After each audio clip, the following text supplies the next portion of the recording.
ഗുരുവായൂരപ്പന്റെ ഏറ്റവും വലിയൊരു പ്രത്യേകത എന്താണെന്ന് അറിയാമോ? നമ്മളെ മറ്റുള്ളവർ വേദനിപ്പിച്ചാലും നമ്മൾ ക്ഷമിക്കും, നമ്മൾ പൊറുക്കും, അല്ലെ?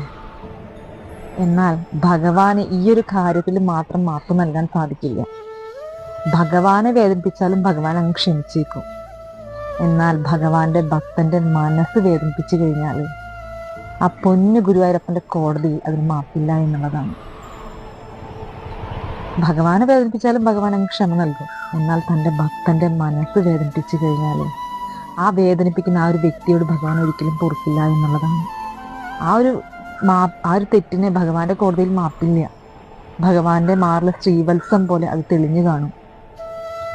ഭഗവാൻ അതിന് മാപ്പ് നൽകണമെങ്കിൽ ഒരുപാട് ജനന മരണങ്ങൾ നടത്തിയിട്ട് അവസാനം ഭഗവാന്റെ പാതാരവിന്ദത്തിൽ കണ്ണുനീരൽ അഭിഷേകം ചെയ്യുമ്പോഴാണ് ഭഗവാൻ ആ ഒരു തെറ്റിനെ മാപ്പ് നൽകുക.